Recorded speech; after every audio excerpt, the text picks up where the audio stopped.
Hello. Hello, hello. Welcome to the stream. Sorry to be starting a little late today, but had a quick, you get those messages from work and it's like, hey, you got a minute now from, and you need to have a minute now sometimes. So did that, but here we are getting ready to go. We're going to start with big question, which is this. Our free trial of Ancestry has expired. And now the question is, how much do I hate my life working on an ancestry tree in the free version? That is the big question. So we're going to take a look, see what it is today, see what's left that we can do. There's a lot of stuff that we lose access to if we don't have a paid account. So let's see what it looks like and I actually don't know if if the benefits end today or end tomorrow. So let's take a look. We can still see that record. We can still see that record. Can we still see this record? Maybe we don't hate our life today. Oh, there it is. Oh, well, that's fine. We just can't look at the image, but we can actually still see the details. And we can save it to the tree. I don't hate my life that much yet. Maybe coming. So from this point on, depending on how we feel about our lives, we're going to be seeing how it feels to work on a tree in the free version of Ancestry. And the intention there was that those of you that are watching get a sense of what you can achieve doing genealogical research without spending a lot of money. Now, this is all new territory for me because historically I have used a paid Ancestry membership on my own tree on my own account. So this is why I'm like, I don't actually know what you get access to and what you don't.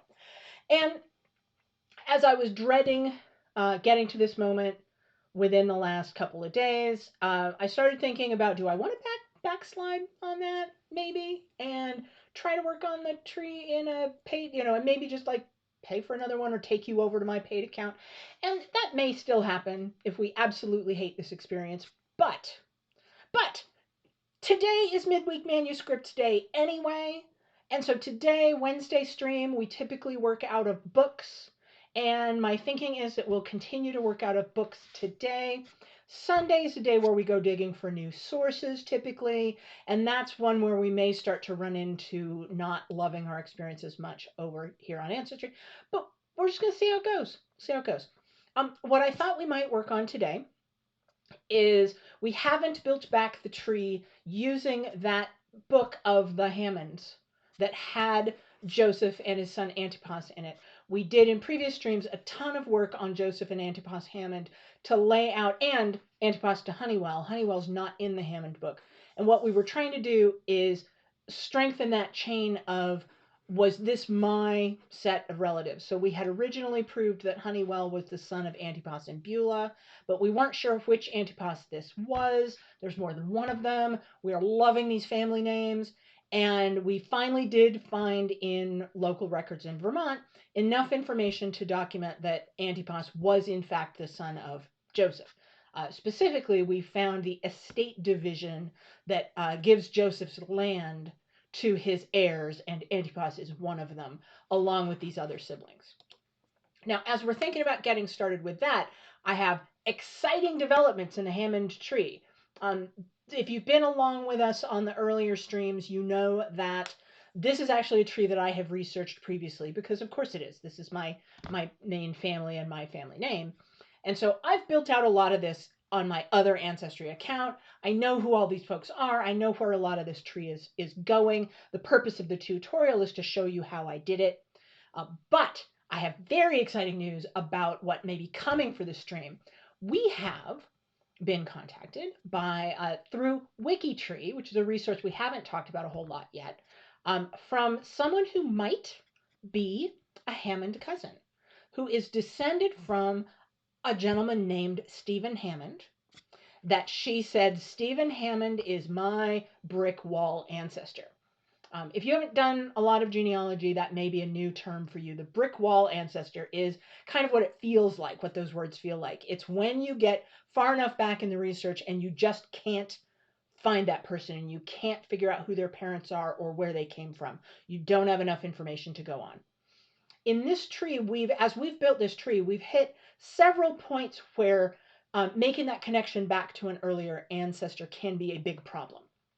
And we've been fortunate to find different things that have helped us bridge the gap when the census records run out, or when there aren't good town records, or there's just stuff we don't know. There's not a birth record for somebody, like there isn't for Honeywell. Doesn't have his birth, isn't recorded anywhere that we know of. But we are able through other records to piece him together and find out who his family is.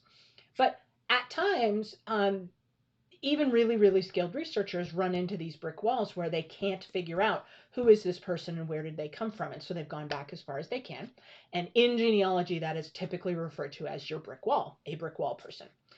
So I have an individual who is descended from, her brick wall is a gentleman named Stephen Hammond, whose birth date is approximately similar to this Stephen Hammond in this tree, who would be a brother of my ancestor Antipas, descended from my ancestor Joseph. So that would be our shared ancestors, would be Joseph and Rachel.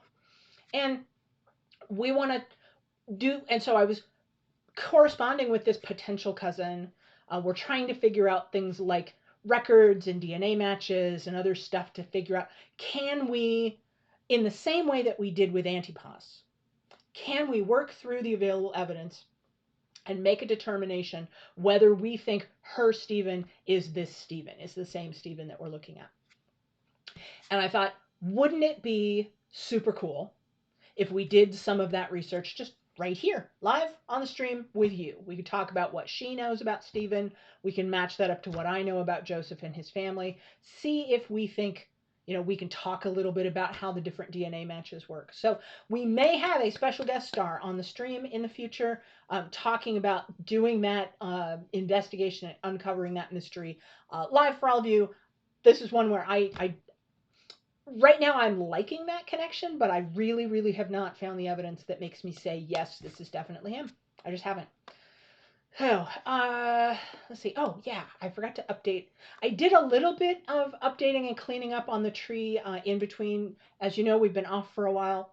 And one of the things that I had forgotten was that we do have the marriage record for Matilda Hammond. Her surname is Porter. She married a John Porter in Vermont. And that becomes relevant. We know this because they're listed as the heirs of Joseph in some of Joseph's estate records, and oftentimes with daughters. It's one of those places where the patriarchy was sort of helpful, is that they'll name the daughter, but they'll also name the daughter's husband as the heir, and it can be useful because then that firms it up for you exactly who those folks were. Anyway, so here we are at the tree. Just as a reminder, or if you are new and joining us, let me go to our home person and I'll give you a little orientation. We started our tree with my grandfather, Harry Harvard Hammond, who is right here. And over the last many streams, what we've been doing is just progressively building backwards. We didn't know a whole lot about Harry and where he came from when we started, and we have been building out the information that we can find. We have thus far been focusing on his Hammond side because there's just so much there. We haven't run out of stuff to do yet. And we found his parents. We found Eugene's parents. We haven't tried looking for Ella's parents yet. They exist. I assure you she had parents. We just haven't gotten there yet, so that'll be yet more that we can work on. We found Honeywell Hammond and Emily Shumway as the parents of Eugene. And we found, in one of our earliest streams, we found a book of the Shumway family that names Emily as a child of the Shumway family and then names her husband Honeywell Hammond. Super cool. We haven't filled in all the children of Honeywell and Emily. There are more of them. I haven't put them all in here yet. Might end up skipping over that. Through some of our digging in the more recent streams, we found that Honeywell was the son of Antipas and Beulah. Oh, we filled in Emily Shumway, a bunch of her information up the Shumway book in an earlier stream. And then we found a Hammond book, but it didn't go quite as late as, right, this one goes all the way through to someone born in 1811. The Hammond book only went as far as this Antipas, and it didn't actually have his birth date. Spoiler, that's because his birth date was not recorded. But we did find Joseph, and so what I figured we could start to do is go take a look at the Hammond book. Here we go. And the quickest way to get to it is we linked it to his profile on a previous stream.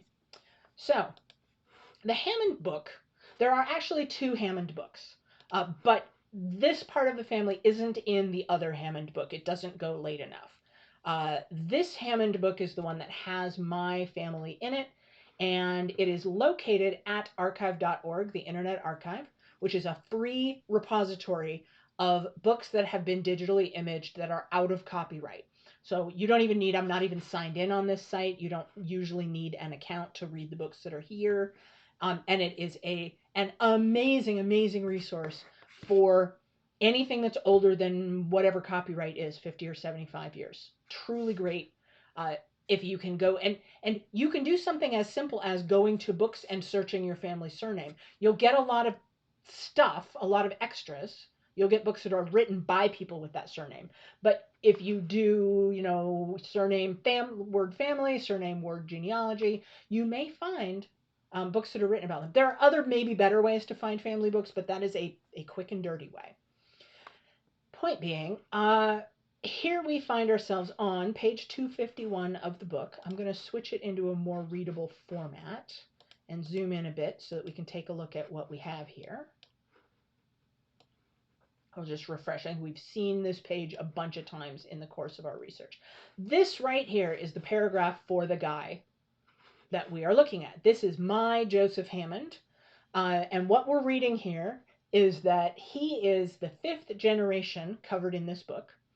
What this book knows about him is that he married in 1769 to Rachel Winslow. We are assuming, because other stuff about this family is recorded in Rochester, Massachusetts, that's probably where we find that record. And then it lists the names of his children: Abigail, Matilda, Nancy, Antipas, and Stephen. We got bit by the searching in this book. Because Antipas is hyphenated, the search didn't pick it up as a complete word. So when we searched for the name Antipas, we found the other instance of the other guy named Antipas, but we did not find this one until we browsed for it by hand. So even the search within the book, you don't want to give up on some of those things.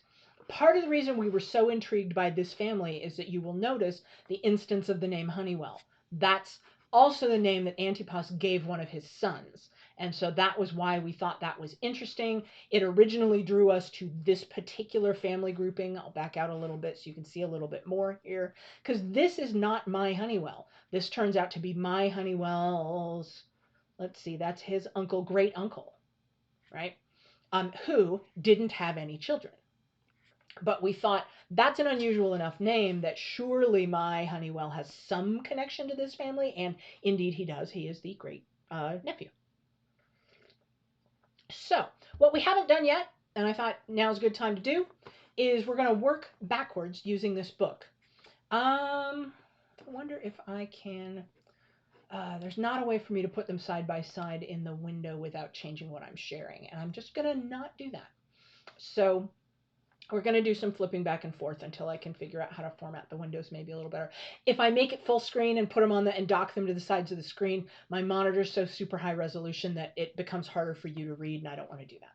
So also I end up sharing my whole screen, which I don't want to do. So we're going to do it this way. And I'm going to move you all over there. So there's you. You're over there now. Hi, chat. You're over there. Hi, camera. Okay. So here we are. We are looking at the book, and what I wanted to check was for Joseph. Okay, the book has his date of birth as being September 5th, 1747. So let's copy that, because I had plugged it in quick and dirty over here. Let's update that and get his proper birth date in there. Now, it is possible sometimes these books are wrong about that sort of thing. So we're going to want to validate that with a record somewhere. Same kind of thing here. And notice that I left the note there, Hammond book, saying, where did I get this fact from? Because as of right now, over here in Ancestry, I don't have it linked to any sources. Why not? This is because that's a birth record for Nancy. That's a record for somebody else. But now that we have that, let's go look in hints and see if there's a record that backs that up. Oh, nice. We have census records. I wonder what we get to see. Yeah, okay. We don't get as much detail on these census records, do we? Oh, by the way, look, new user interface. They've just rolled this out. I literally just saw this today for comparing hints. Check that out. Okay, I see what we're doing here. Hang on, let me just go through this. View hints while switching. Yes, I can look at the hint at the same time I'm looking at their profile. Yes, that is so much better. That's just much, much better. Okay, that is a good thing. You can adjust the size, fine. Great. Okay, so here's what I notice. If I go now, if I click in view record page. Okay, great. So I can go to the record page. Oh, I can't see the record. Okay. See, I suspect I'm not going to like that. I'm probably not going to. Oh, no, they're going to do this. No. Okay, done. Okay. You know, that thing where they don't remember that I've already gone through the tutorial and it comes up every time. Okay, well, that's going to happen. Okay, so what we see here is with the free membership, this would be tricky, right? With a free membership, we can see that we don't know enough. All we know is the county. It doesn't actually even say the city. And it's not going to give us a count of the people in the household. And it's not going to let us see the details on the record page. So that other record that we looked at, we did see a fair amount of detail, but this one we do not. Same kind of thing with the 1800 census, I'm guessing. If I click on that, yeah, same kind of thing. So we don't have the city. We don't have, now what happens if I save it to the tree? Is it going to, I think it's going to yell at me if I try to save the hint. Sure enough, that's one of the benefits of a membership. To be able to save hints is going to require you to purchase a membership. So, oh, look. And then in the marriages, we're not going to get the date. We're kind of, yeah, we might be hating life here. We might be hating that. Mayflower. So I believe the reason that they're different is that some of these resources are in fact free at Ancestry and some of them are not free. Now the question is, though, none of this stuff, okay, choose how, and then this one, because it's free, okay, so the edit experience is very different. Very different. That's interesting. But notice here, right, we have, this is Mayflower births and deaths. It agrees that this is the date of his birth. There isn't anything in residence, so I'm going to uncheck that. Parents and siblings. So this would offer to add all the parents and siblings, maybe? Let's go see what happens. Oh, wow. This is very different. Right, so it's pulling basically, if we look at this, compared to what is over here in the Hammond book, we have Jira, Honeywell, Abigail, Joseph, Elizabeth, and Benjamin as the siblings. Jira, Honeywell, Abigail, Elizabeth, and Benjamin, and Joseph is the guy. Parents, Antipas Hammond and Abigail Swift. These are not new people. There's just new details for all of these people. So how do I make it so that you're not a new person? No, wait, Jira's a new person. Antipas is not a new person. So how do I do that? Okay, if I click that, and I don't need a residence fact. What if I click that? This is interesting. Let's go see what happens. All right, and then this person is just new. We're going to bring that over. I don't need that empty residence fact now, do I? It's not helpful. These people are going to get added new. And I am choosing to say that I think the Mayflower births and deaths is reasonably trustworthy. The other thing that I can do is I can just glance back to the book and say, I think they just pulled most of this stuff straight out of this book. right? They have a death date for Elizabeth that the book doesn't have. So at this point I have to decide whether I want to make a leap of faith off of this book. To add a bunch of facts that I don't know where they came from. I could say that I don't want to add the Elizabeth Hammond fact there because it's not in the book. But the birth date is, and it matches. So all 6 of the children have birth dates, and 3 out of the 6 have death dates in the book. And so if I'm choosing that I think the book is trustworthy, which is also a decision I have to make, then as we don't have a death date for Abigail, we do have the death date for Honeywell. It talks about that here. Yep. So that matches. We have a death date for Jira. Yep, that looks good. Now, what I'm not sure about here is that going to connect to the people that I already had? Because I already have. Oh, I don't. I don't have Antipas and Abigail in there. Fine. Great. It's going to add them for me. So even with the stopping and looking and verifying, I'm not doing too bad here on this is going to save me a lot of typing.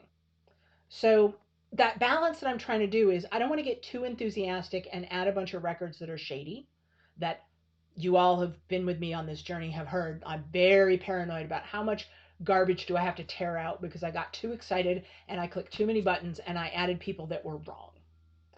In this case, these are the people I would have added anyway because I would have gone through and pulled the ones out of this book.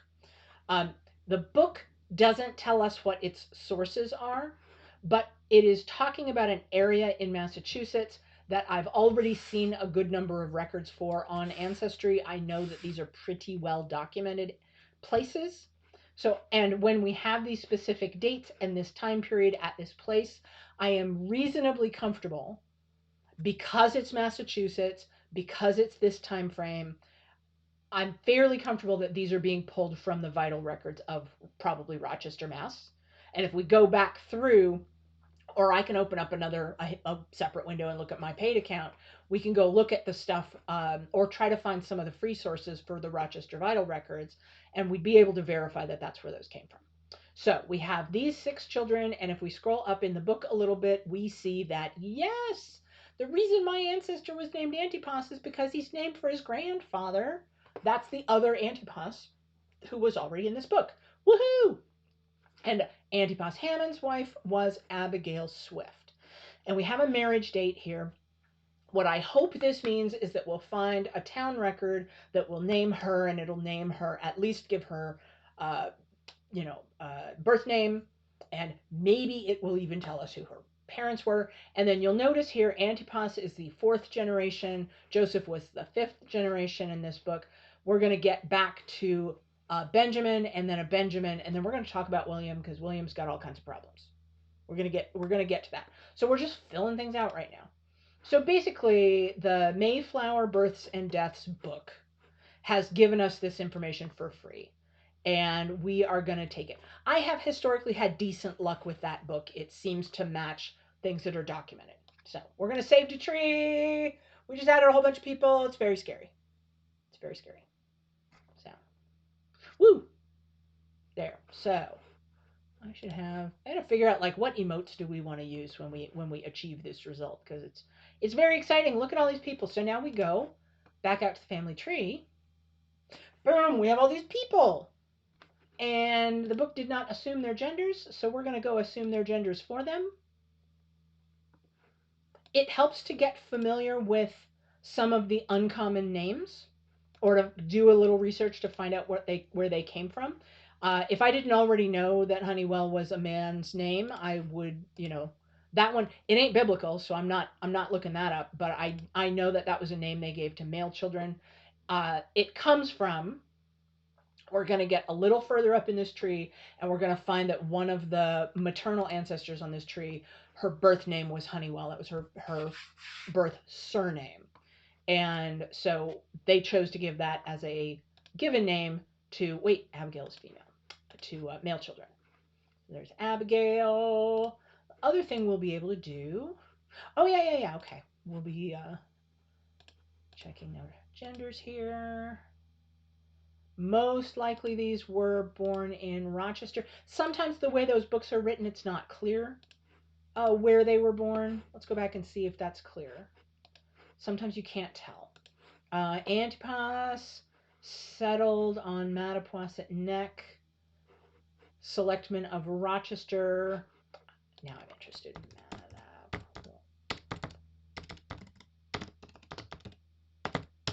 I look that up. Hey, look at that. I spelled it wrong. They found me anyway. Look at that. And if we scroll out, we zoom out a little bit, we see that, where is that anyway? Oh, okay. Okay. So that is down here. Oh, yep. See, and we see that Mattapoisett, I don't know if I'm pronouncing that correctly, is reasonably near town of Rochester. So, Rochester, Massachusetts. So now we know where in Massachusetts Rochester is. There it is. It is a goodly bit south of Boston. Good bit. Down on the coast, closer to that dotted line there is the border with Rhode Island. So much closer to Rhode Island, really. I mean, it's in Massachusetts. I'm just saying, it's closer to Rhode Island than it is to Boston. And near where you start to get out onto the Cape. There you go. Yeah, that is some hardcore, like very early European settlers territory. So I feel comfortable that that is probably all talking about the same place. So he's in Rochester for all of this time. It doesn't talk about him living anywhere else, so we would make a guess that the children were all born where they lived there. It says here, okay. And, there's a will. There's a will for Antipas. Antipas has a will proved June 1773. So what that tells us is typically we can get things out of a will, like the children that are named in a will, we can usually expect are living at the time the will is written. Those that are in the settlement are living at the time it's settled, which might be a few years later. So that starts to give us some information. Anyway, so that's what happens to those children. We know that then this is the end of the line in this book for my line of the family. Because here it says he was said to have moved to the state of New York, which is not actually true. All trace of him afterwards being lost. He did not move to New York. He moved to Vermont. And indeed, all trace of him was lost. We found him having passed away in Whitingham, Vermont in 1806, leaving his land to his widow and children. And then the children went a couple different directions, but my ancestor Antipas and his sister Nancy went to Western New York State. So they're the ones who moved to the state of New York. Although, interesting fun fact about Whitingham, Vermont, I think I mentioned this on a prior stream. At the time that Joseph settled there in the late 1790s, that part of deep southwestern Vermont was actually part of a fight between the state of New Hampshire and the state of New York as to who owned it. Because I guess Vermont wasn't a state by then, certainly. And so the towns kind of fended for themselves in terms of keeping the records. They just kind of did their own thing, and they tried to be not too bothered about which state they were actually in. So it is possible that when they said Joseph moved to New York, in a sense that was true, because he moved to an area that was claimed by New York. Though that did not end up happening, and that piece of land ended up being in what is now the state of Vermont. But maybe they thought he was in New York because he thought he was in New York. You know, what do I know? Maybe he was pro New York. I don't know. Anyway, we know one other thing we know from here. This book thinks that Abigail perhaps died unmarried, but it also says that Elizabeth married a person named Job Haskell, which means we can pop back over here to Elizabeth and fill in her married surname. And this is a thing that I do in trees because I don't actually care to get a bunch of hints or research Job Haskell's family. He's not related to me. I just want to know that that was her married name. And this way of plugging in all of the surnames that she used in her lifetime, if I put them just in here like this, it helps me because Ancestry will then find hints and allow me to search for things relating to her under both of her names. It doesn't break anything. Plus, I can kind of see in the tree when she pops up what both of those names were, so that then I can kind of keep track of who's who. So we have now done that. What we want to do, I'm not going to spend a ton of time on these children, especially because we're out of our free trial now, and a lot of those hints are not going to end up being anything we can use. So sad. But what I do want to do is work our way back in the book, ding, ding, ding, ding, ding, and start filling in what we know about Antipas. So this part of the profile, this is really common in these family books. This particular spot of the profile does not have his birth information. I'm guessing that it is done similar to here, that when we go further up the book and we find his father Benjamin, it will list Benjamin's children. And if there is birth information, that it might be there. And they're simply not putting it here because save space. They're just not repeating it. So at the moment we don't have it, but that doesn't mean the book doesn't have it. It might mean that it is elsewhere in the book. What I want to do, what I haven't done is, what I want to do here is grab this page and add it as a link here to Antipas so that I also know where I got this information. So Antipas 3 in third generation in third, right? No, fourth.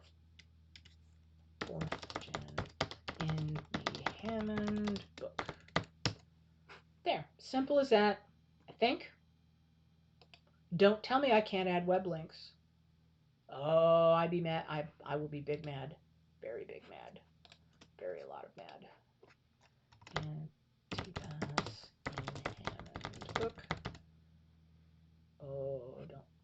Don't do that. Don't do it.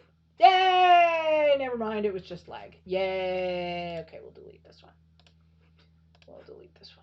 Yay! Okay, good. Web links still work. That's good. It means we have a place to put all the free stuff that we find. And if we click on that now, it's going to take us straight to, hopefully, the appropriate page. Boom, here we are. Terrific. Now what we want to do, we want to plug in, what does this book tell us? Here it is. Here's Antipas. It tells us that he was married. Can I copy that? December 21st, 1736. So let's add a marriage record for him. Marriage record. Here. Yep. We don't know where yet, and we're going to go Hammond book for the source. And yes, the spouse is Abigail. So that was the point. That's what we want. So we want that. That'll hopefully then spawn relevant hints, and maybe we'll get a hint we can use. And then, oh, the other thing we know is his probate. He had a probate on this date right here, June 7th, 1773. So we want to go here, add a fact, and we're going to add a probate fact. That happens to be a type of fact we can add here. And it doesn't say where, but it does say the homestead, which we assume was in Rochester. So let's assume that that was in Plymouth County, Massachusetts. There, Hammond book, like yay. There we are. So we've filled in now what we know from the book. And we can now see that some of his children died. Here's the death of his son here, right before him, or maybe at the same time as him, right? They may have died within, because it takes time to do the probate. And then his other children outlived him, which is kind of what we would expect. There we go. Great. Looks good. That looks great. So now, and then do we assume that he died in 1773? Not necessarily, because this is actually the proving of the will. Could have been, he could have died quite a, years before that. So before, surely. But I think we can wait, because I think we may get, there's a chance that we'll get better dates.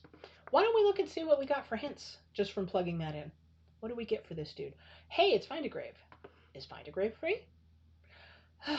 I'm so dubious about taking dates off of Find a Grave when they've not been proven yet. Massachusetts wills and probates. So, look, common thing that happens, right, with these things that have been transcribed and it's a weird name and the transcriber's never seen it before, is they don't know whether that's an N or a U, and they've written it as a U. I think it's an N.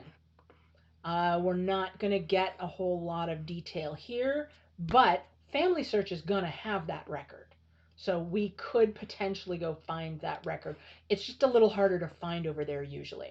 We do have the marriage record. We're not going to get to see it. Looks like we have a birth record for one of the children here. His death date. Oh, so his death date may have actually been recorded in the town. That'll be great. And then here we have, are they going to give us that? Let's see if they're going to give us that.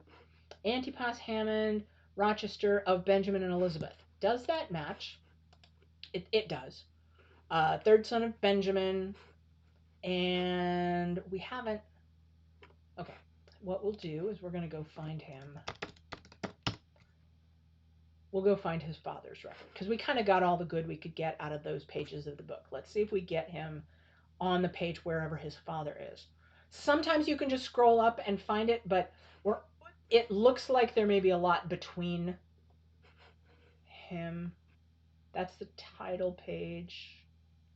That's that. 16, 351. Nope. Okay. Welp. Let's go.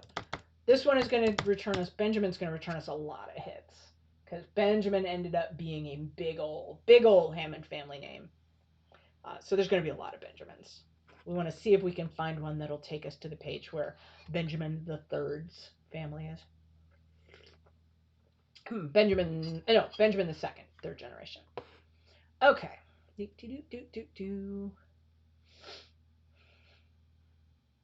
Yeah, that'll be this guy. See if that does it. Oh, that is a table of contents page. That doesn't help me. It's also a table of contents page. Where else we go? Okay. Oh, there's so much. Okay, that's the first Benjamin. And then we go to, we want the second one. Look how many there are.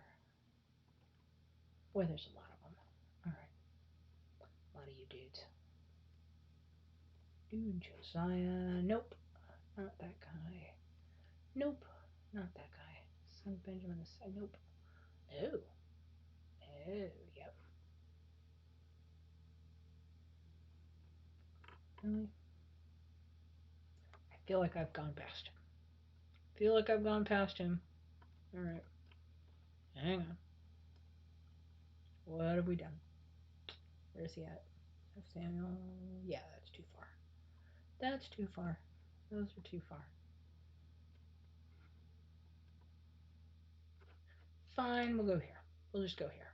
So, this one is too far back because this is actually Benjamin Sr. and we want Benjamin Jr. But, Samuel, oldest son. Oh, sure enough. Okay. All right, fine. What we'll do, let's go here. Nope. Nope, not that guy. Not that guy. Also not that guy.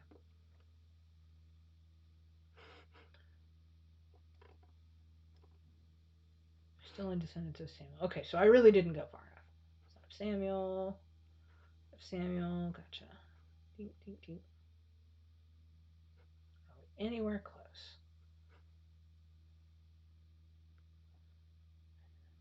Aha. I see. Haha! Haha! There it is. This is our guy. Okay, so I'm an idiot and it was actually just 10 pages away. That's fine. That's fine! Oh no! Nope, this is still the wrong guy. I'm still an idiot. Okay. Still an idiot. John. Nope. See, this is yet a different one. Okay. In which case, keep going. I think. Nope, still an idiot.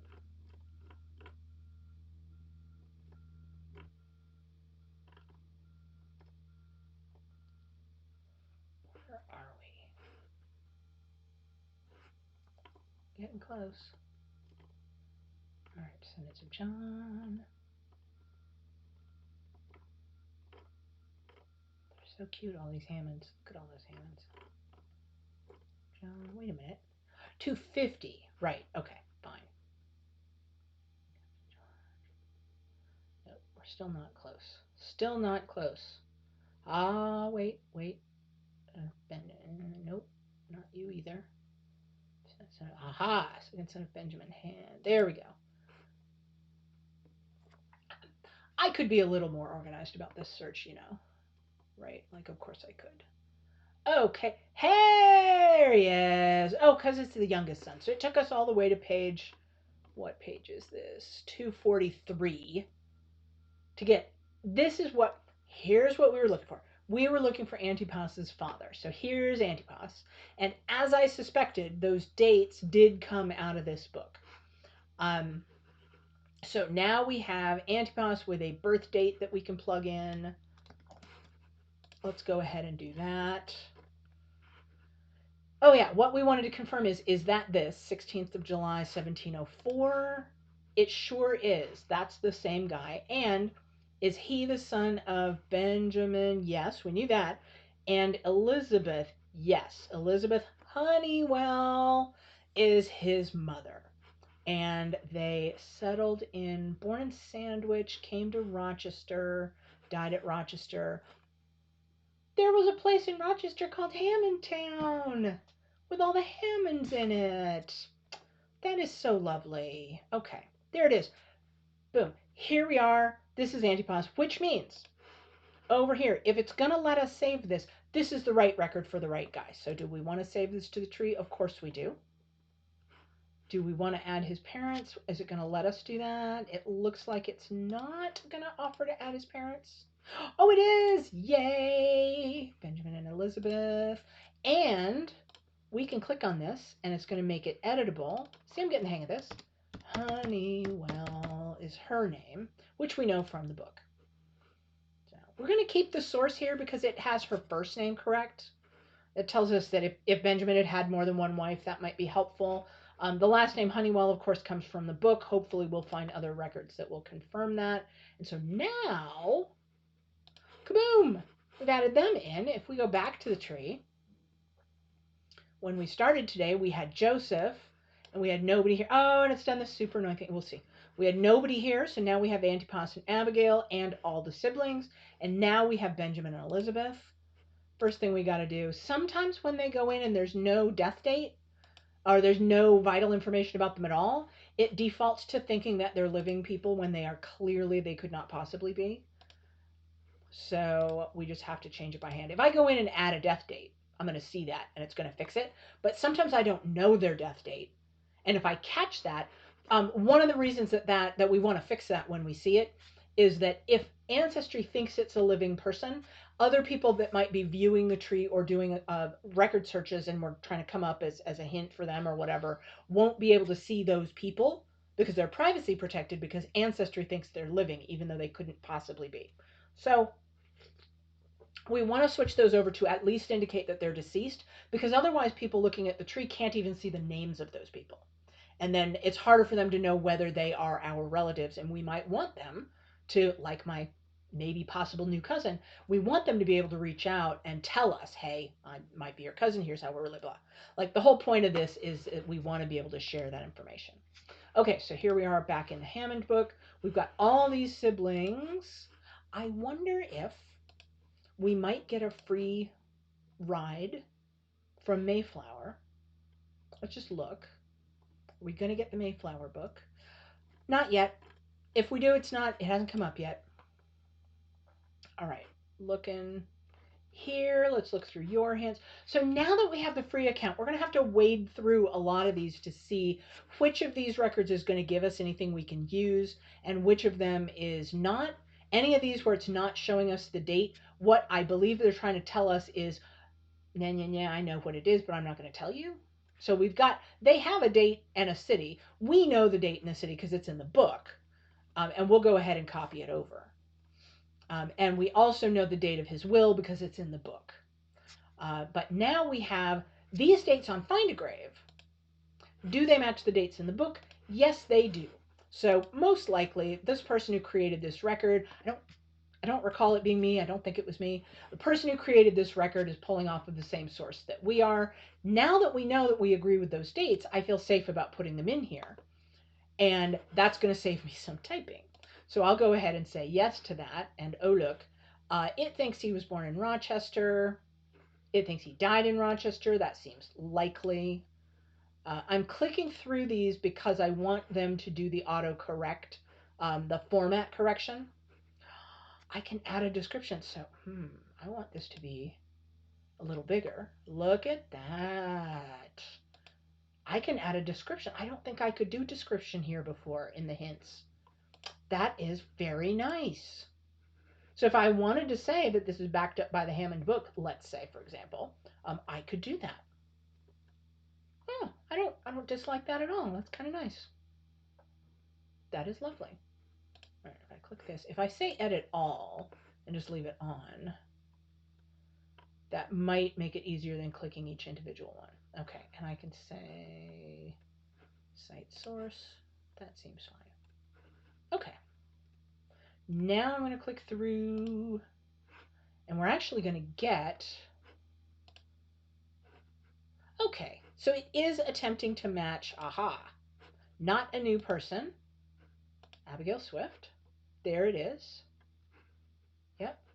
And now we have her information. I don't actually know if this is accurate, so I'm going to skip it for now. Not going to put it in. But we do have these ones. Yep, see, these match. Sure, that looks pretty good. Ah, and we do want to put in where's he buried, right? I kind of like this because what that might default to then is that we save find a grave as a source for the burial location, but not for the other things about them. And I kind of like that because oftentimes the find a grave is not reliable for the other facts, but maybe is reliable for where they are buried because it's maybe a picture of something or whatever. So that's interesting. I'm getting used to it, but I think I don't hate it. Because notice it's not automatically plugging in the additional information about their birth or death. And I'm fine with that. I'm not really ready to let it give me those facts anyway. I'm just going to go ahead and take the burial. That's kind of nice. Yeah, I don't hate that at all.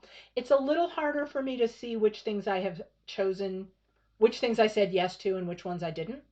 That's a little harder. Used to be color coded, and I liked being able to quickly see which ones I accepted and which ones I didn't. Oh, see, like I didn't accept that. I didn't see it. All right, so I want her. Notice how that's in that town of Mattapoisett. I can only hope I'm pronouncing correctly. Okay, so we have Abigail. We're only taking her burial site as a source off of this record. Benjamin, son Benjamin here, only taking his burial site. And I'm just collapsing it to hide it out of the way so that I know what I've done and what I haven't. And we're just taking that. Honeywell, they have a different spelling. I do not like their spelling, although it's equally likely that records said it either way. And Jira. Okay. I believe that's everybody. We're going to save that to the tree. So now everybody has a little source. What else can we have? What else is it giving? There was one, wasn't there? Was there anything else it was giving us for free? No. All right. Let's do, we didn't get an offer of a profile out of Mayflower Births and Deaths like we did for, was it Joseph here? No, it was actually Antipas, wasn't it? All right, so we have, here's Mayflower Births and Deaths. So if I go to that source, right, I can't go through and browse that source because I can't do that for free. Okay, fine. I just have to wait for it to give me hints. What if I search for it? What if I search for it? Oh, maybe I need to plug in. Okay. Born in Sandwich, Mass. Let's plug in some information about this Benjamin. Maybe it just doesn't have enough to go on yet, right? We have some hints, but maybe not that much. Well, hang on. Do we have, that's more hints than a second ago. Let's go see if we have Mayflower Births and Deaths to get those people from.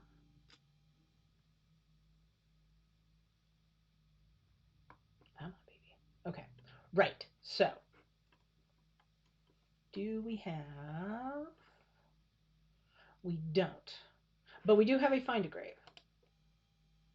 Interesting. Yeah, all right. We'll come back to that. We're going to come back to that. So we don't have Mayflower births and deaths. While we're here, I'm going to go ahead and get rid of these Sons of the American Revolution things. These Sons of the American Revolution applications, I don't think it's even things that were vetted and accepted. These are absolute garbage in terms of hints. They are more often wrong than right.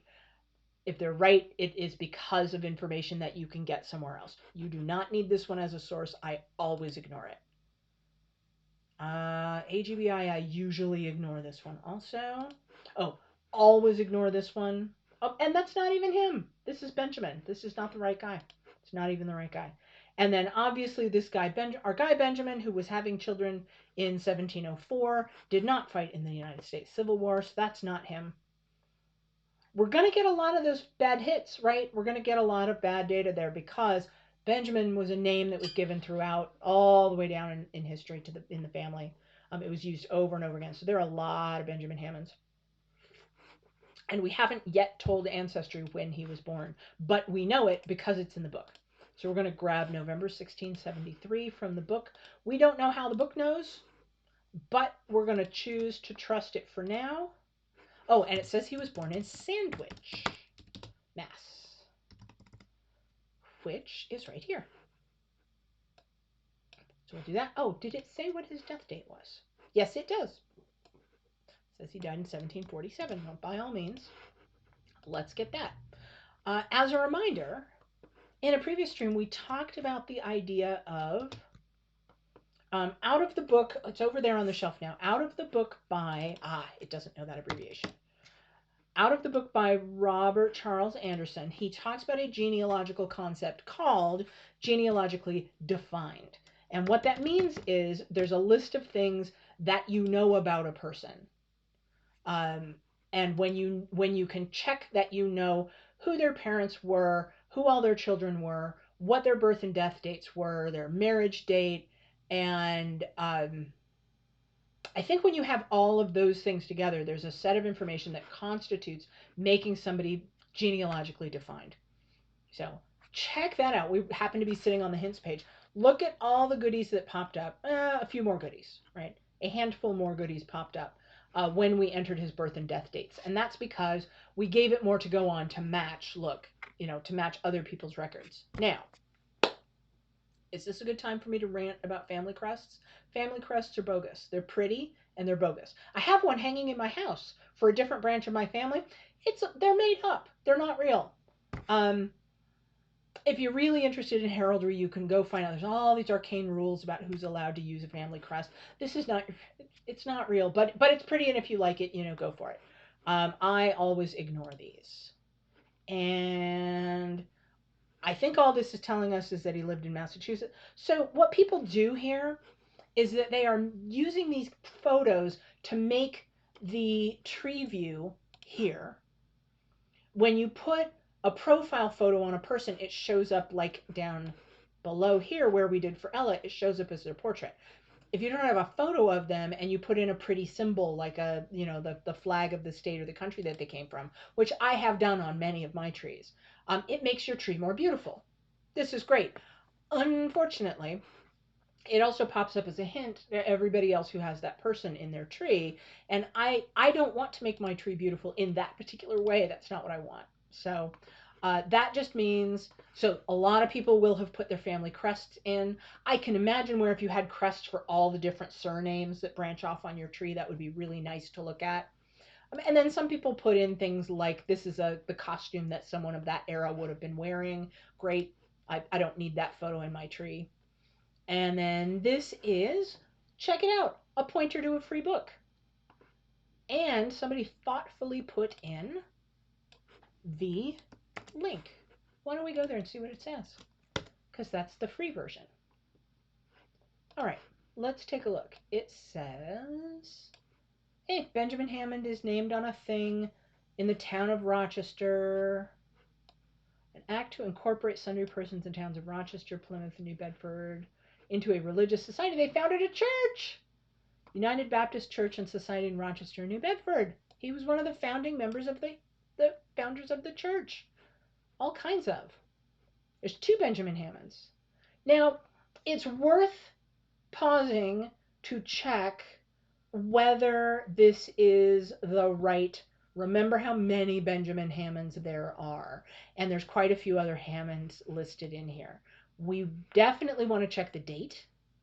Rochester's the right place, so that's good, right? Or at least in the right location.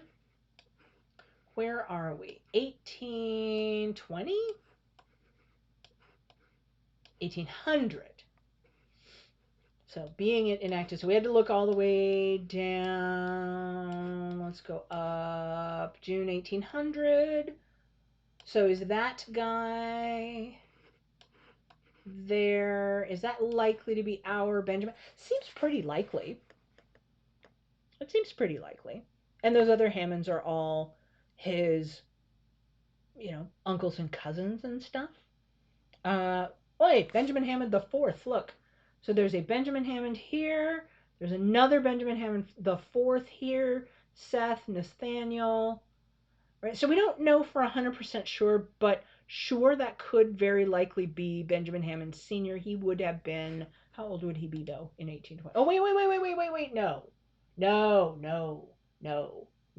Because that was done in 1800. Our guy did not live that long. This is one of the later descendants. It's not our guy.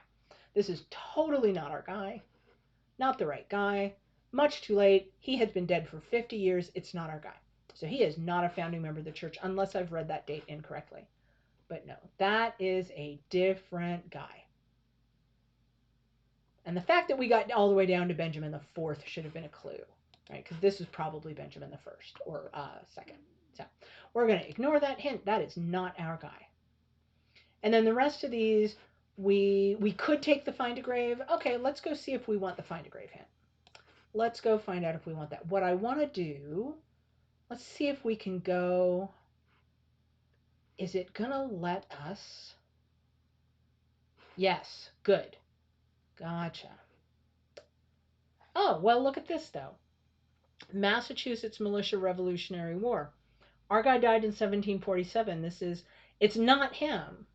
Might be one of his children.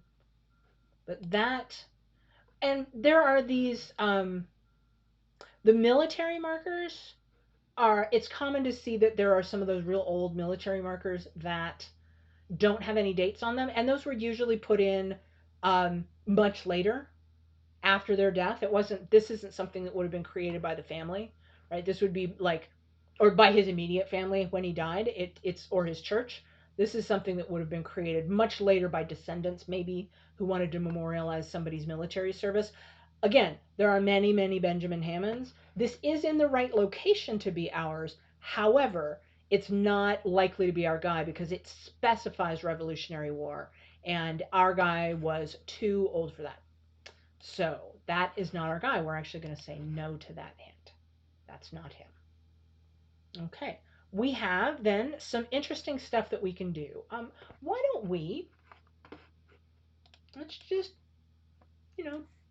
head on over to familysearch.org, because I am curious about whether, sign in here. I don't remember if this is my password. Oh, good. Lovely. Okay. Here's what I'm curious about. This is our first day of hating life with a non-paid for Ancestry account. I want to see if we can find Rochester town records on Family Search, just given the fact that Ancestry's told us that the record exists. It's not telling us anything else about it, but we kind of know what we're looking for. Why don't we go look here, search records. So, let's talk about, we want Benjamin Hammond. We want Sandwich Man. Do we need that? Birth year, 1673. Let's just go with that for now. See what we get. England. We get a lot of England. We don't want England. We want Massachusetts.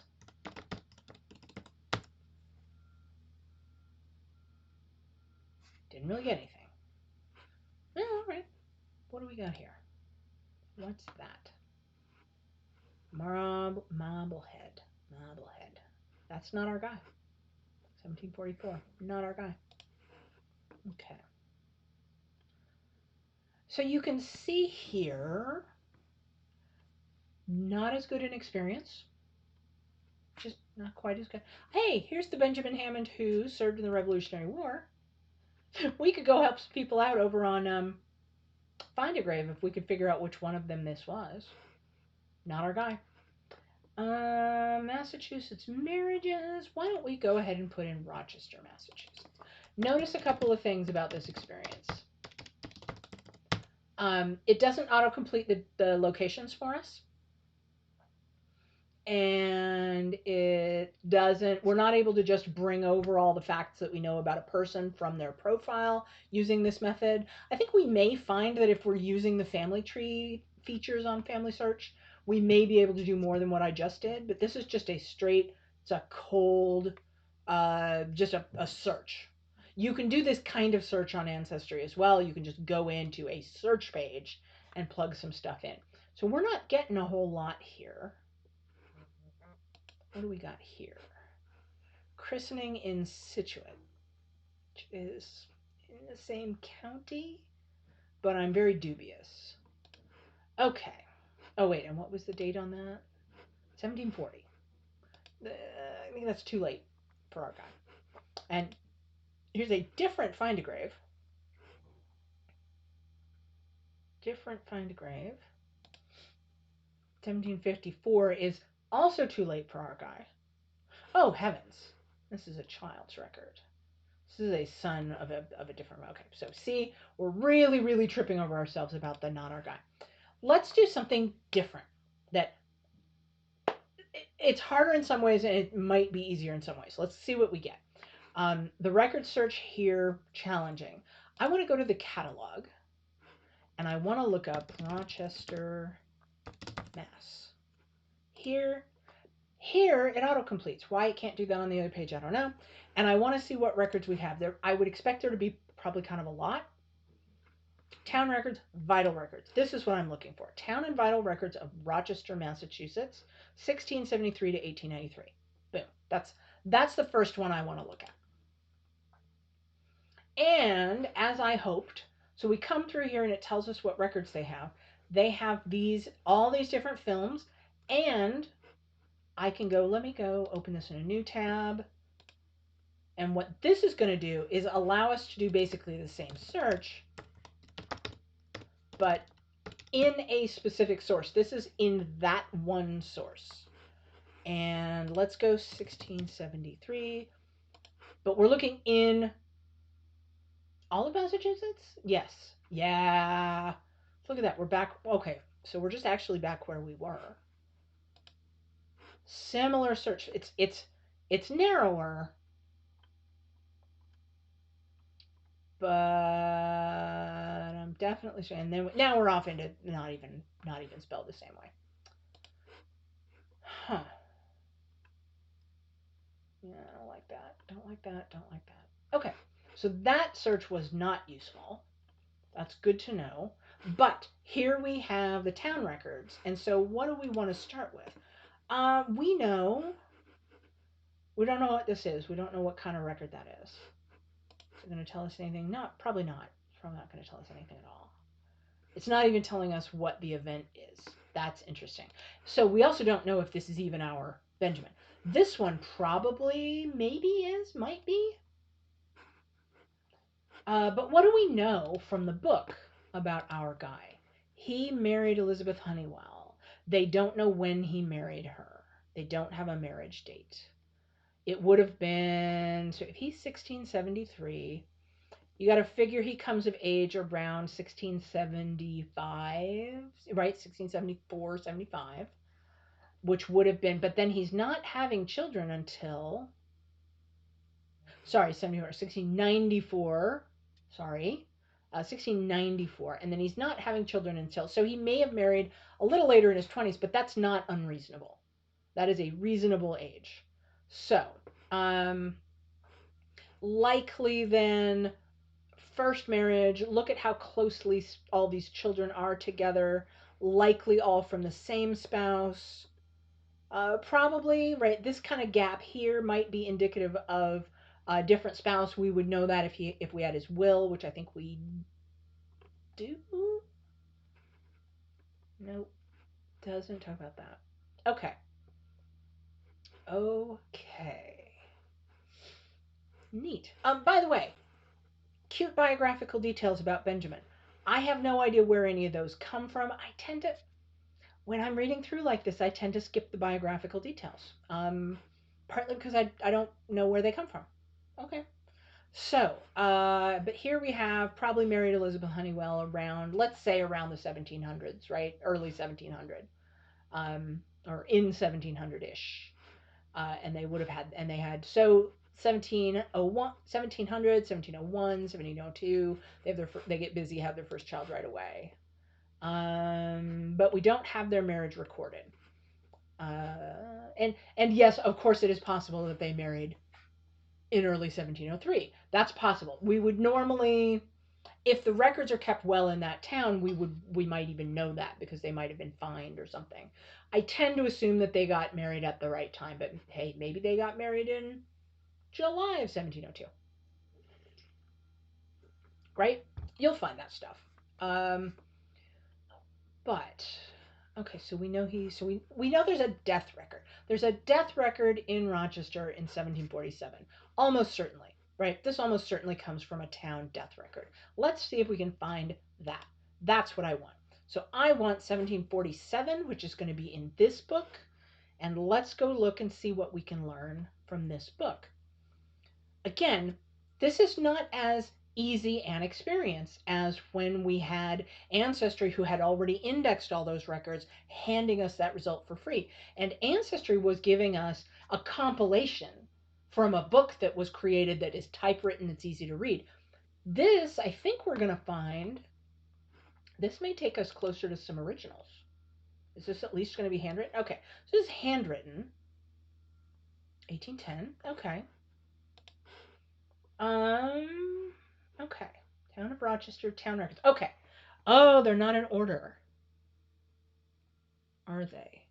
No, because that says, here, let's just zoom in a little bit. See how that says book 3A, 1810 to 1852. So that book's not even the book I'm looking for. I am looking for the book that has the year 1747 in it. And I was told that it would be in here, but it looks like it might be out of order because down this is book 4. So let's scroll out and find another book. See if we can find them, because they may have been filmed out of their chronological order. We don't know. Okay, town record 1767. That's book 4 some more. End of roll. I'm in the wrong roll. Am I in the wrong roll? That's weird. I thought we picked the one. 1746 to 1852 is the one I tried to pick. Is that the one I got? Let's look again. It is. Okay, so that index is just wrong. So, yeah, this is challenging, isn't it? All right, well, let's look at some of the other ones. Vital and town records. What is this one giving us? Well, that's more like it. Okay. Okay, so that description is just not quite correct, is it? Okay. Well, that's fine. Town record 1732 to 1783. Got it. Well, that's what I want. Now, I don't actually know what the practice was. When we looked at some of those records in Vermont and New York, we saw that the beginnings of these books had indexes in them. I don't actually know if that's the practice here, but it looks like it might be. So what I'm doing is I've gotten to the beginning. I can see the book cover. This tells me that we're in a new physical book. I've looked at this title page to see what's the date range on that book. I can barely make this out right, but it says 1732 to 1783. That's the date range I would like. So now what I want to do is, rather than page through this whole book, I want to see if these first 20 some pages of the book, are they an alphabetical index to the people that are in the book? That is frequently the case, though not always. And in this case, we clicked in and said, yes, I see alphabetical. So let's look at, now we just want to find the page that has Hammond on it. And I went the wrong direction. So here we are. Look at that. Okay, sorry, zoomed right in. I have a bit of an eye for the word Hammond now, don't I? Okay, we are going to try to plow through some handwriting. Births whose surnames begin with H, something, page, something, something. Great. Entered probably. Okay. And now we just scroll down here. Holmes, Haskell, Howard, Haskell, Hammond, Benjamin, Jr. That might be our guy because we know that his father's name was also Benjamin. So good time to mention that the word junior was used differently in this time period, in this part of the United States amongst European settlers. It was used to differentiate if you had somebody with the same name living in the same town, even if they were not father and son. So, something to watch out for here is, we know that in later generations, there were nephews and cousins and lots of other Benjamins that would have been related, but in more complex and distant ways. And so if we saw a Benjamin Sr. and a Benjamin Jr., our modern assumption might be that that's father and son, because that's how we name them now today. But it could very well be grandfather and grandson, and the guy in the middle died or had a different name. It could be uncle and nephew. It could be cousins and one is older than the other. We don't know just from the use of junior. But what it does tell us is that there is a Benjamin who is younger. There was an older Benjamin living in that town at the time this record was made. The other thing that will happen is, if you had an older and a younger one, and the older one died, there are no longer two Benjamins in that town. They'll stop using junior because now there's only one. Because he did not use that name throughout his life. It was only to differentiate when there were two of the same name. Also confusing, as he gets older, if another Benjamin shows up, if he has a son or a nephew who comes in and comes of age and starts showing up in the records, this guy who used to be called junior becomes senior because he's the older one who's living in the town at that time. So you have to be aware that junior and senior shift over their lifetime. It might go away, it might come back, it might change, and that they're not necessarily father and son. So now that we know that, maybe this is Benjamin Jr., and maybe these are births recorded because, right, he's a young man when he's starting to record the births of his own children. His father might still be living at that point. So maybe that's our guy. We keep looking. We've got a Joseph Hammond here. Okay, so we know Benjamin Jr. is on page 11. Joseph Hammond's births entered page 14. We've got a Jabez Hammond recorded page 17, I think that says. Antipas Hammond! That is probably our Antipas, because we actually don't have more than the two, and they're both my ancestors. So there's a good chance that that's my guy. 17, page 17, it looks like. Nathan, and so funny that they alternate between what first last and last first. Nathan Hammond's children birth recorded. Israel Hammond, children birth recorded. Hammond Nathan again. Or maybe they're two Nathans. This happens, I know that's Barzillai, which is another great Hammond fan. Those Hammonds knew how to name children, is what I'm telling you. Elisha, I think that's probably an S and not a J. Josiah, Jonathan. Keep scrolling down, we keep finding Hammonds. Josephus. We saw Josephus in the book when we were looking for Joseph, and those are not the same person. Hammond Rogers. Rogers Hammond? Sure. Samuel. That one was in the book. John, also in the book. James, I'm guessing, maybe? 19. And we see a bunch of Haskells. We know that one of our one of the children of one of our Hammonds married into the Haskell family, so I think we can say solidly an allied family. We talked about allied families on a previous stream. So we want to go to page 11. And then we may want to come back. So what we're trying to do now is to figure out, where do the numbered pages start as opposed to the index pages? We don't know. I mean, we're just going to have to take a guess. And then how do we find our way to page 11, and where are the page numbers? Oh, you're killing me right now. So I don't see immediate. I'm looking in the four corners of the book to see if I can find page numbers. Oh, this is going to be tough. But what I love about this is that these, especially when you get in here, and oh, there's the page numbers at the top. They're just hard to read. You get in here and you get this kind of handwriting, and how messy it is, and how some parts were clearly written after other parts. You know that we've gone back a long ways. This was written at worst, it's very close to the time when these events occurred. Although maybe this whole list was written all at once by the same person. But man, right? Like, these weren't all transcribed. If you see one whole page where all the handwriting is the same and it's all very neat, and there's not these weird dividing lines and notes and stuff written in, that was probably a copy. Which is fine. It's just, as we know, every time we do a copy, we introduce the potential for error. All right, so that was a page 2. That's a 3, I think, at the top there. So we are paging through here. Imagine if we were in an archive and we were going with white gloves and we were going through this book by hand. Right? But this is great. This is actually a little bit cooler than the thing Anne says. It's harder to work with, but it's a nice quality record because we're going back so close to likely the original. I think that's an 8. We're still looking for page 11. That's a 9. And what we're looking for is and now what we can also see here, and we kind of got this from the index, is that these are family groupings. We talked about the same thing happening in Whitingham in Vermont with one of our families. I think that's going to be 11. Let's see if we find... Yes, hey, there's some Hammonds. But that is not our guy. Because our Benjamin was married to Anne Elizabeth.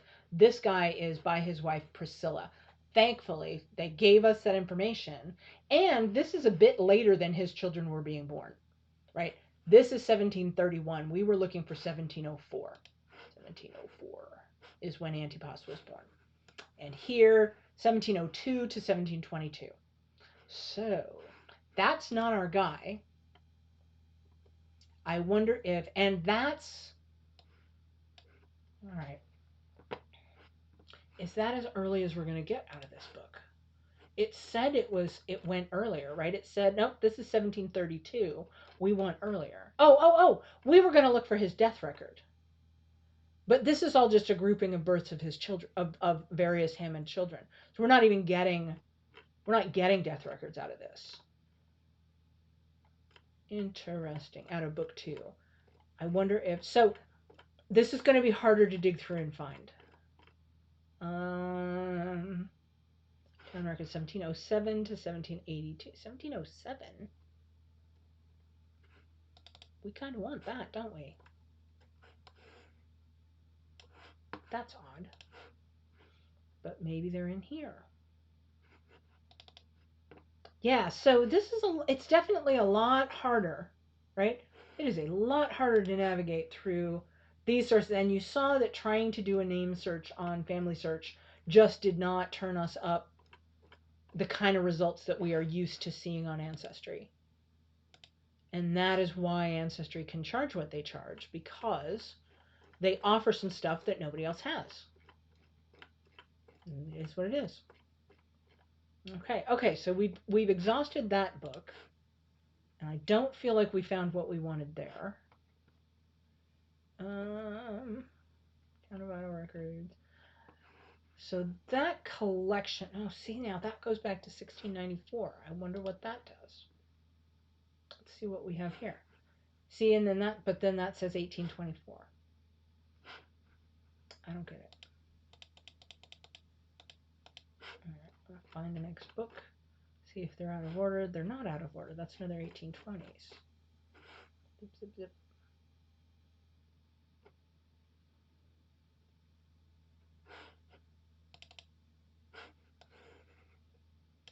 1794. That's much later than we want. That stuff is not what we want. Let's go back and see if we can find anything else. Vital records of Rochester. Ah, this. Okay. This is a compilation. And it's only on, this is only on microfilm, this particular copy. Meaning you actually go to the family history library in Salt Lake City, you find the big drawer with boxes of the microfilm tape, and those go on a machine and you read those.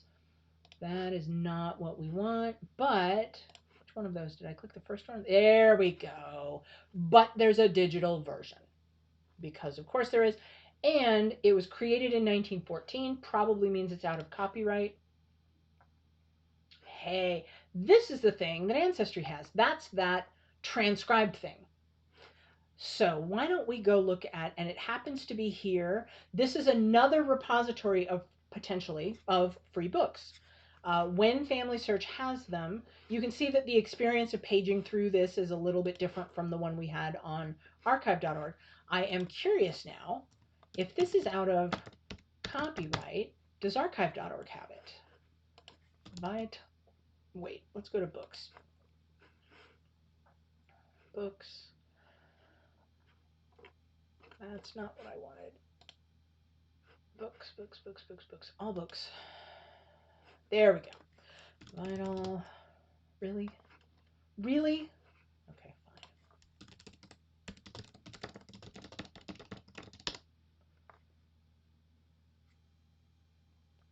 fine. Hey, there it is. So there's a copy of the book on archive.org. And part of the reason I might come over here to look for it is I like this experience of searching through and paging better. Right? This one, does it have a search?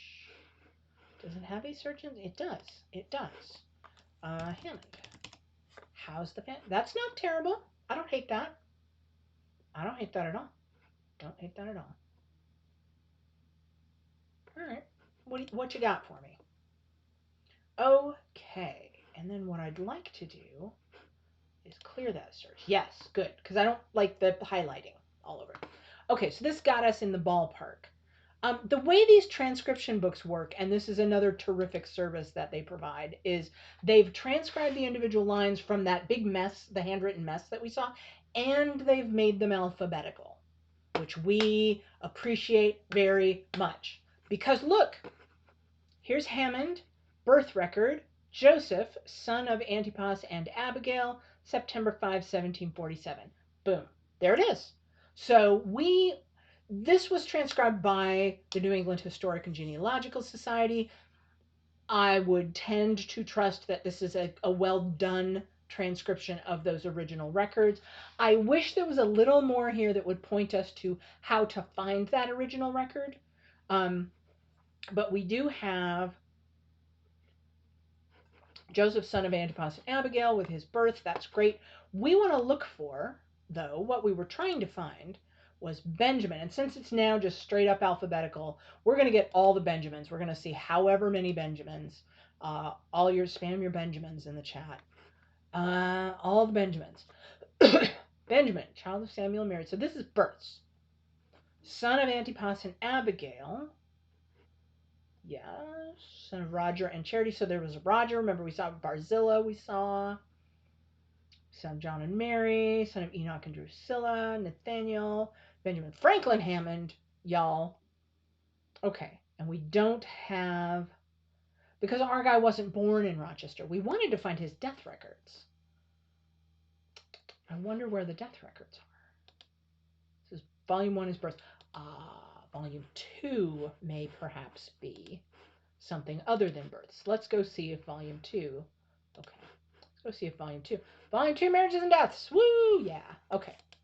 That's what we want. We don't need births right now. We'll just keep it open in a tab because we like tabs. And Hammond. And that should get us the same kind of thing. Alphabetical, grouped by surname. Give us some Hammonds, because what we're looking for is, is the death record for Benjamin or the marriages? Let's go look for marriages. And And we're putting up with the, all right, do we have, oh, right. We don't think there is a marriage record for Benjamin in Rochester, because if there were, the book would have said, the Hammond book would have had it, I think. Wow, that red is hard on the eyes.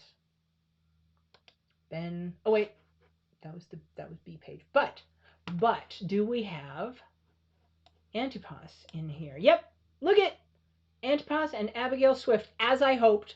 Abigail Swift is named with her surname. It doesn't tell us whether it said anything about her parents, but it probably didn't.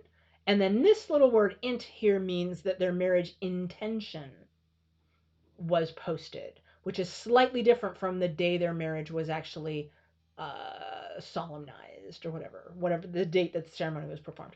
December 25, 1736. Is that what they told us?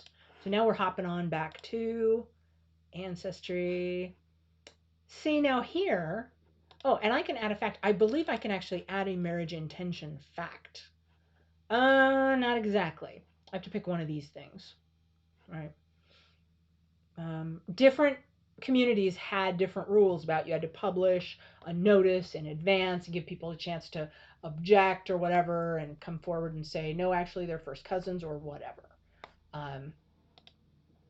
I would tend to use marriage ban. A marriage ban was the sort of pre-marriage announcement.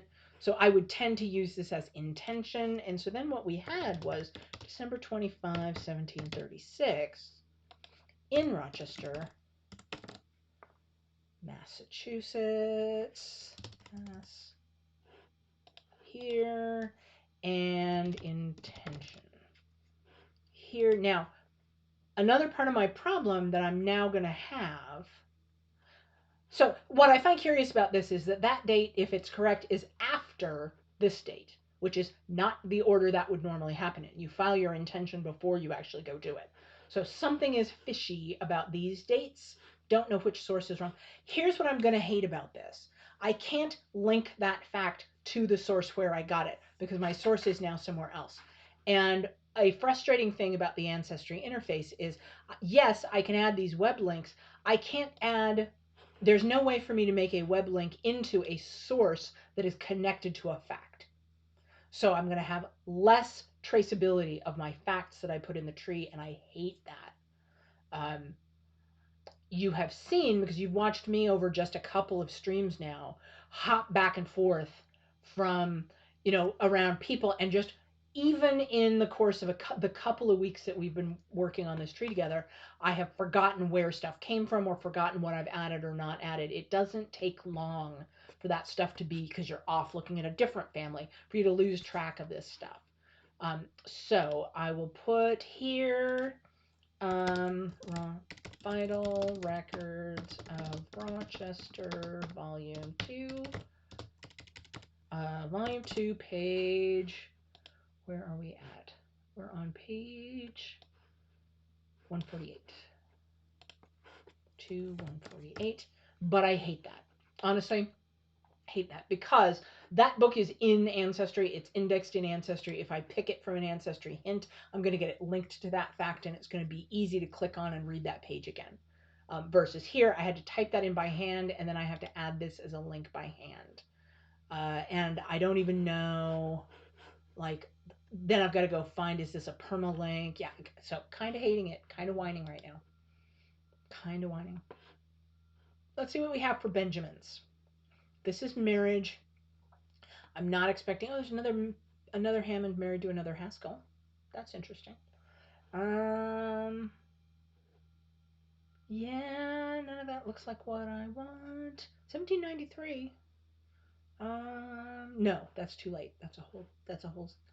See, I'm jumping around the Hammond so much, I'm missing it. Okay, so the marriages, I'm not getting anything else that I want, but what I want is to continue to scroll down and find deaths, because ultimately the reason we came in here was to try to find if we could get Benjamin's. Here we go. Hey, Rochester deaths. Death record. Benjamin, husband of Mary. That's not our guy. son of Roger and Charity, not our guy, in his 3rd year, not our guy. That might be that baby that we saw in Find a Grave. Is that our guy? No. Benjamin the Third is not our guy. What date did we think this guy? 1747. Right, that's what we're looking. See how quickly we forget. 1747 is the guy we are looking for. 1747. Is it here and I'm not seeing it? 1703. 1854, not him. 58, not him. 1840, 1842, not him. 1843. I don't see it. I don't see it. I don't see him in here. So I don't see our Benjamin's death record in here. It's in the Hammond book, but I don't see it. I do see several other interesting people, right, on this page. Abigail, that's Abigail Swift, wife of Antipas. So we have her. She's in the Rochester death records. But I am curious about why is our Benjamin not in here? And, frustratingly enough, that also means, what's this hint? What is this telling us? What page of the book is that? What am I going to be able to get? And I believe the answer is nada. I believe it's going to tell me to pay for that. So that's a bummer. Marriages. It also doesn't tell me anything about marriages here, although this source is hit or miss. So that might actually just be something out of like reporting that this book said they were married. It doesn't always have the dates. Okay, so we don't have the death record in this book.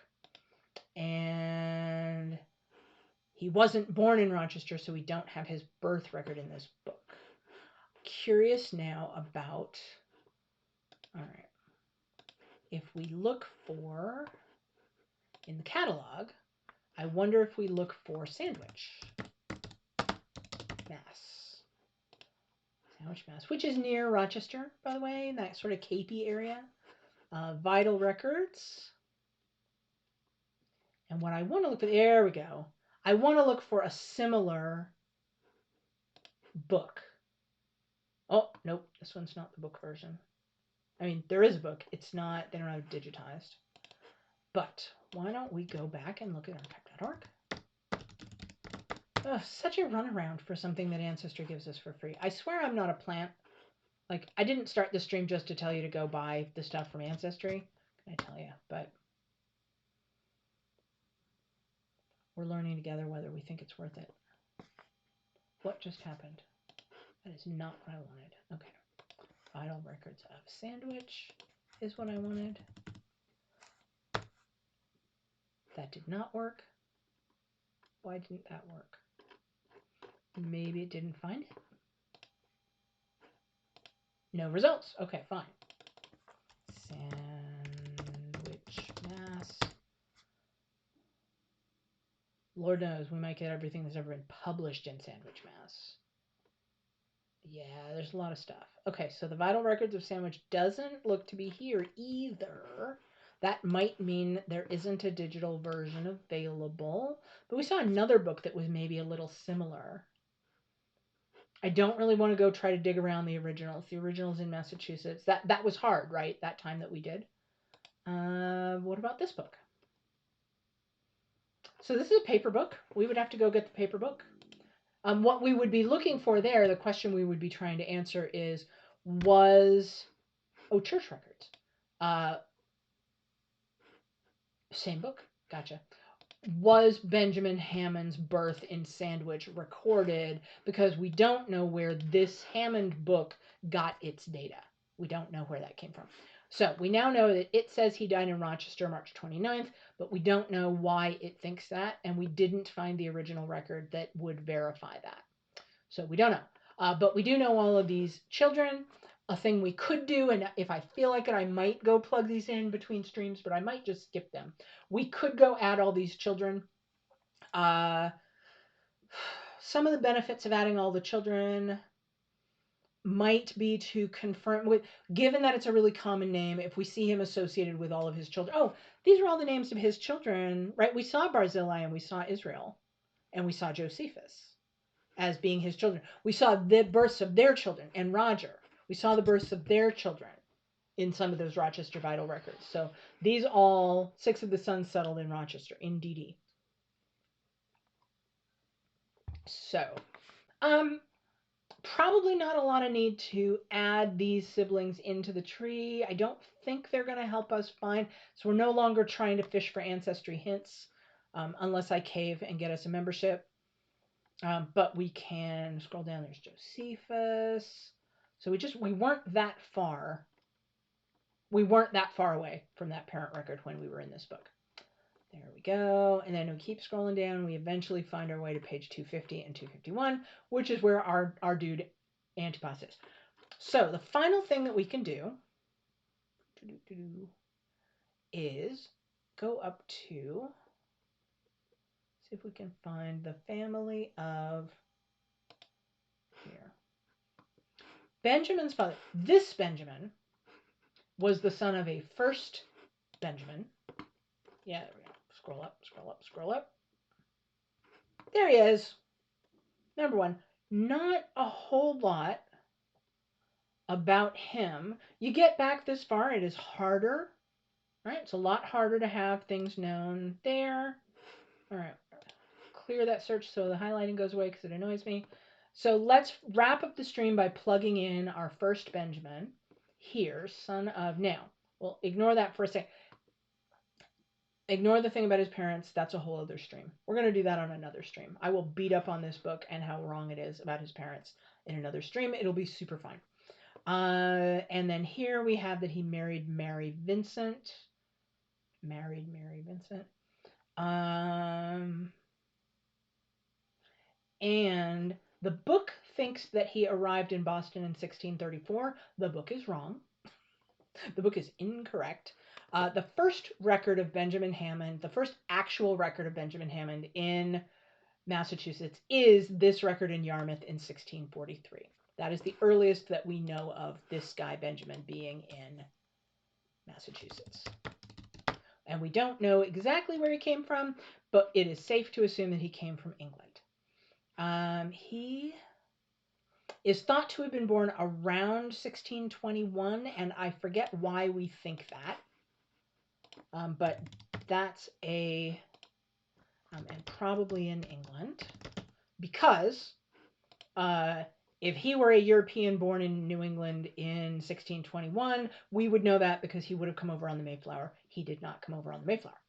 Nobody else was in England, in Massachusetts. No other Europeans were in Massachusetts other than the Mayflower folks who landed in 1620. So the migration, the big migration, did not start until late 1620s, when we had a lot of people. And the folks who came in the Mayflower and the very, very, very earliest folks, anybody who has any record supporting them has been researched really, really thoroughly. It doesn't mean we know everybody who was there. It just means we know everybody that there's a record for. And he's not one of them. Okay, what do we know about Benjamin? Yes, we saw in Vital Records of Rochester that there was a Benjamin, husband of Mary, who died in 1703. That's our guy. That's this guy right here. So we do have that. Oh. And if the death record stated his age, then that's where we're getting 1621 from. Hooray! That's actually a real fact. That's great. Okay, so this guy, about 16, so we'll go with about 1621. I'm saying he would have been born in England, and then his death date is 1703 in Rochester, Massachusetts. Here, we're going to do that. That's going to spawn some hints, most of which we probably won't be able to look at. And then he is thought to have married Mary Vincent. There are a few questions about whether that's accurate. Mary, his widow, died in 1705. 1705. I don't remember. That's in. We're just gonna say Massachusetts for now. I don't remember if she was in Rochester or if she had moved to like live with her children or whatever, but probably Rochester. There are some issues with this marriage record, but there's a decent chance that that's accurate. Okay. 1633 is what they've calculated her birth. It's about 1633. They're making an assumption that she was born in England. I think that is reasonable. There we go. And there she is. I'm putting a question mark because the original marriage record for Mary Vincent, the page is damaged and you can't actually see the name of who she married. And so folks have assumed, for a variety of reasons, they're kind of inserting in there that that damaged page says Benjamin Hammond. And I don't remember how sure we are. Most of the books reproduce that. But when you go look at, and this is why just taking the book at face value, we're gonna beat up on that book a little bit more later, and other books that have drawn from it. We can't be completely sure, and it's so useful to know what record did they get that from. Because there is a Mary Vincent who did marry somebody in 1650, and there are a number of reasons to think it was probably Benjamin, but, oh, for heaven's sake, somebody thinks that gravestone for the Revolutionary War belongs to this guy who died in 1703. It does not belong to that guy. Okay. So now we have a bunch of hints. I'm curious whether we get, Millennium File. Kill that one. We don't use that one. See, Revolutionary Patriots. He's not a Revolutionary Patriot. He died in 1703. This one we won't be able to get to. That is not the same person. Okay. And, oh, interesting. Benjamin New Hammond. Interesting. And that's a census. AGBI we don't need. Mary Hammond, that doesn't tell us a whole lot. Mary Vincent. Oh, American Revolution, we don't need that. Ah, that one it's going to give us. Oh, that's lovely. That's great. Yes, Benjamin, husband of Mary. We actually do get that. We're going to bring that over. Rochester, Plymouth. Citing that source. Yep, totally down. Totally down. And then we have Mary Vincent. And we go here, edit all. We'll go ahead and cite that source and save to tree. Now we have, okay, so that one is a free record, which is lovely. So we do have, that's his death record. We do have that one now for free. So we like that. That's not bad.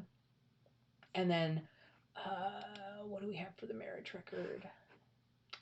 Yeah, no, we don't take this one. And it's not going to let us connect that one anyway. That's probably the one we mean, but they're not going to let us connect it. It would be interesting to go dig for that marriage record. So here we are. We've gone a little bit over time. I thought it was the least I could do because I started late. So we've got about, getting up on about that 2 hours, but it is about that time. We have now, just to wrap up, we have now taken, I'm going to switch the view, maybe make this a little easier to see what we have achieved with the Hammond tree so far. So this is the just pedigree view, the ancestor, the direct ancestors only, not all the siblings. It makes the tree a little bit easier to read. And so what we have is we started with Grandpa Harry Hammond.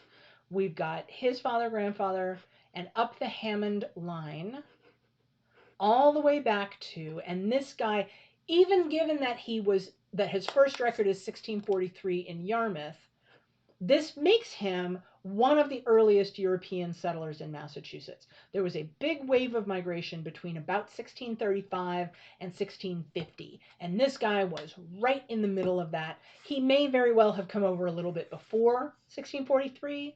I have not yet tracked down exactly who this guy is. I will tell you that the book that says his parents were William and Elizabeth of London is almost certainly totally wrong. If you want a sneak preview of my screed on that, you can find him on Wikitree because I wrote it there. At some point, I can take you through all of that. But I did talk earlier on in this stream about the notion of a brick wall ancestor. This is not a bad brick wall to have as brick walls go, right? It's not a painful brick that you beat your head against a lot because you get back to as far as 1621, you're doing pretty well. Feels pretty good is what I'm saying. Feels pretty good to get that far back with an American ancestor.